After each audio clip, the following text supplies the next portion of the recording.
I think the best water that feels like ocean water feels the best. Yeah. Like when you swim in ocean water, there's something about ocean water where it's not just water. It feels alive.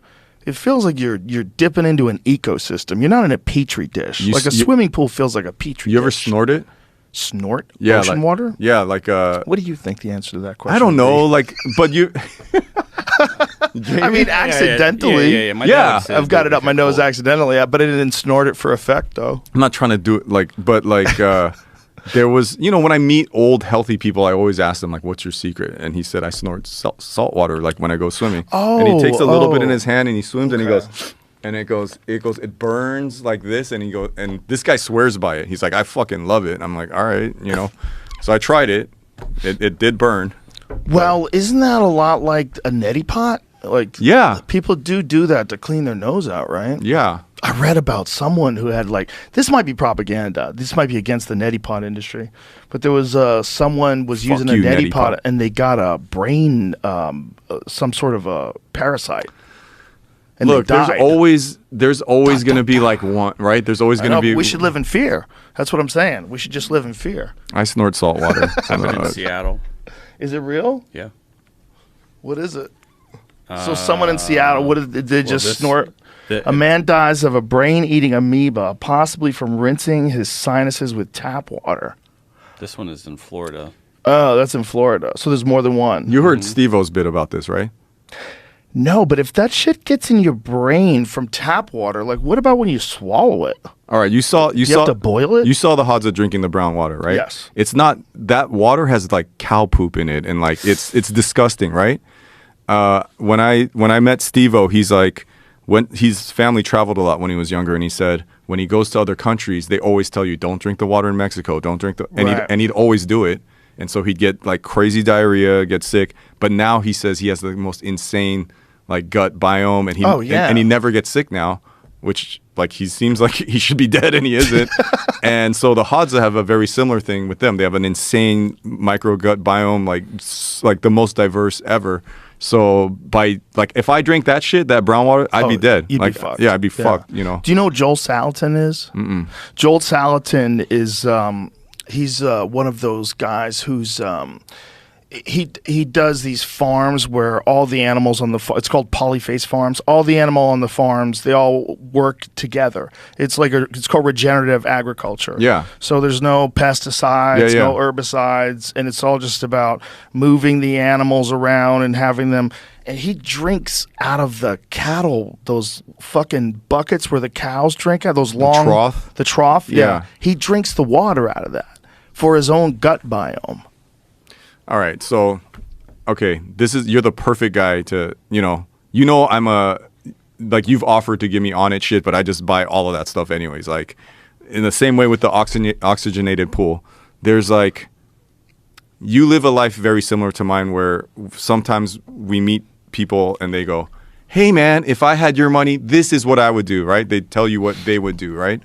So, at one point, I'm sitting there winning the video game of money and I go, you came to my warehouse years ago, right? Like, yeah. I'm like, I had this like 20, 30,000 dope spot downtown. That was dope. But I was like, dude. I was like, damn, this is how famous artists should live. This is fucking badass.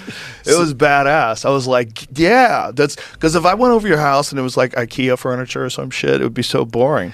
But you lived exactly how like I would hope that you lived. Yeah, and I loved it. I bought every car that I want. I just got everything I wanted, and I said, there's something that, so as a rich guy, I should have the best everything. So because I want to live, the longest. So I had state-of-the-art gym, and I think this is 15 years ago or more. Like, you're the first person to ever tell me about float tank. You're like, here's my float tank guy. I had the float tank. I had the UV spa. I had everything. I had the ice bath, all the shit. I had the best, most expensive weights. The smoothie that I'm having every morning is like $1,000. I don't know if it's 1,000, but it has placenta, human placenta. Jesus. It has 2 eggs, shell on, not washed. Banana sticker on. Shell on, not shell washed. on. I saw Arnold Schwarzenegger do it. So banana peel on. like a whole bitter melon, like the most disgusting shake ever. Like every single powder at Erewhon that costs like $100, the $300 like honey, the Manuka honey, Siberian cedar, pine oil, like every single thing that someone says is good, it tastes like shit, and I just down it. And I have like the $600 trainer that shows up to my house, and I realized like it was kind of like I'm gonna live long and be healthy, but like it felt lonely. I'm paying a guy to be here, and like the thing that I was missing in my life was accountability, because there was no I want a life where I have no accountability. I want to be like a kid. I want to be Robin Hood or Peter Pan forever. And so people were like, oh, if money will keep you accountable. If you're paying someone $600 an hour, like you're definitely going to show up to that appointment. I'm like, no, I'm not.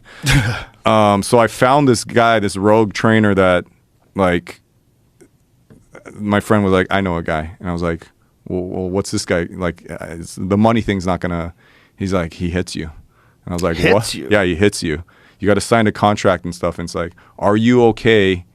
Because this is, and he only like has like 3 clients, and they're all super They're all rich. in the hospital. Yeah, he's like, you will get into shape, but you have to sign this thing that says I'm allowed to come over to your house. You have to give me a key to your house. Oh my god! And so like, and for someone like me who likes pain, I'm like, I don't give a fuck, you know. And so I missed my first, dude, not exaggerating, I missed it by 2 minutes. Like I had to be there. He runs up the stairs, and my mom happened to be stopping at my house to drop off kimchi. So she sees a guy, a huge guy, Russian guy, run up the stairs and start pummeling my sternum. And she screams like, ah! And I was like, ah! Oh my god! I was like, Mom, I paid this guy to do this. Oh my god! And that scared the shit out of me. Like my mom like almost had a heart attack. I was like, Mom, I'm sorry. And then I sat there and I was like, this ain't it. Like this ain't it, you know? So, and I don't want to give away my exact location, but like currently my, you know, this might be going further the complete opposite side of the spectrum, but I go to the, like one of the shittiest 24-hour fitnesses in LA. I mean, there's a guy popping zits and shaving his neck and wiping his ass in the sink. There's always a homeless guy in the sauna doing push-ups. Like it feels like a lot of homeless guys have the pass to this one, and they just go there to like shower up. There's always someone about to like looking like they're about to give a hand job in the showers or like in the sauna. And once in a while I get recognized or whatever, but I go there with my friends. It's communal, like I don't know. And I'm like, I don't know if this is it either.